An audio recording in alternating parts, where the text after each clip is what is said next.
Kita memasuki pelajaran yang ke-18 buku katekisasi masa kini tentang Yesus pendamai antara manusia dengan Allah.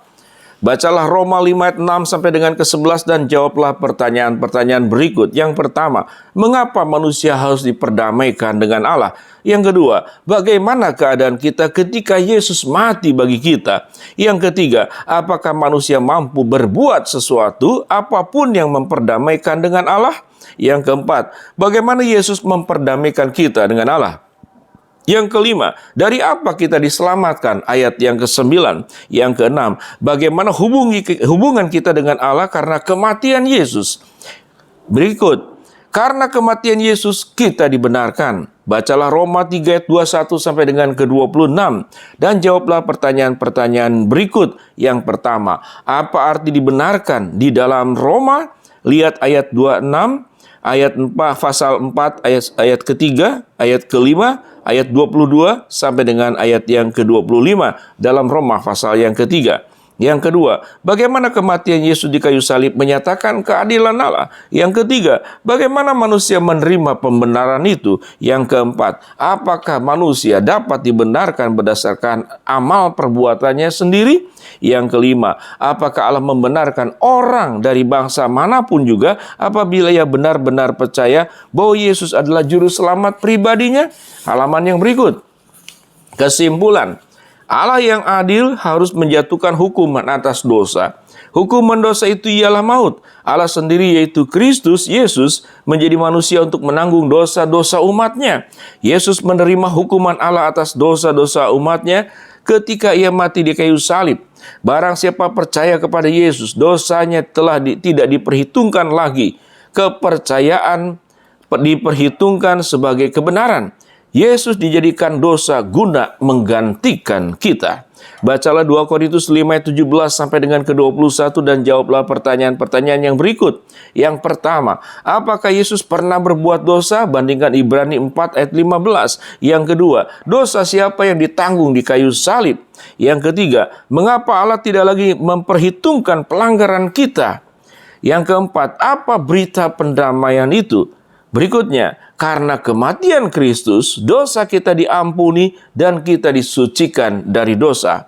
Bacalah Ibrani 9 ayat 13 sampai 14 dan ayat 22, pasal 10 ayat 12 sampai dengan ke-18 dan jawablah pertanyaan-pertanyaan di bawah ini. Yang pertama, mengapa Allah dapat mengampuni dosa kita? Pasal 9 ayat yang kedua-dua.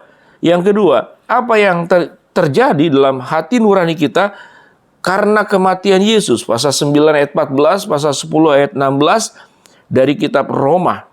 Yang ketiga, apakah Allah akan mengingat lagi dosa-dosa kita? Pasal 10 ayat yang ke-17. Yang keempat, mengapa tidak perlu lagi korban persembahan untuk pengampunan dosa? Pasal 10 ayat 18. Halaman berikut. Yang kelima, dari mana kita mendapat tahu bahwa korban kematian Kristus di kayu salib adalah untuk pengampunan dosa satu kali untuk selamanya dan berkenan kepada Allah? Pasal 10 ayat yang ke-12. Kesimpulan, kematian Yesus Kristus adalah satu-satunya jalan bagi manusia untuk datang kepada Allah.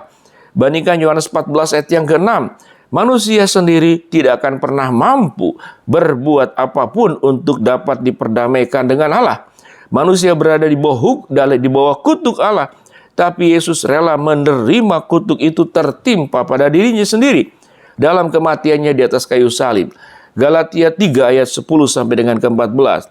Kristus Yesus menjadi penebus bagi orang yang percaya kepadanya, yaitu mereka yang dipilih dalam Dia sebelum dunia dijadikan. Efesus 1 ayat 4 sampai dengan ke-8. Pengampunan dosa dan hidup yang kekal hanya ada pada Yesus Kristus. Di pengadilan Allah semua manusia dinyatakan bersalah dan akan menerima hukuman mati. Yesus rela menerima hukuman maut itu tertimpa pada dirinya sebagai pengganti bagi setiap orang yang percaya kepadanya. Roma 3 ayat 21 sampai dengan ke-26.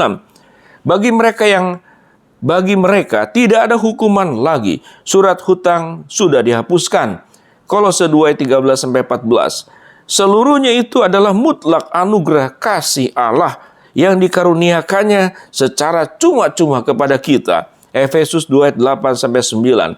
Karya penyelamatan kematian Yesus mencakupi seluruh umat Allah, yaitu semua orang yang benar-benar percaya kepada Yesus, baik orang dalam perjanjian lama yang menantikan kedatangannya, maupun orang-orang percaya dari zaman ke zaman sesudah kematiannya.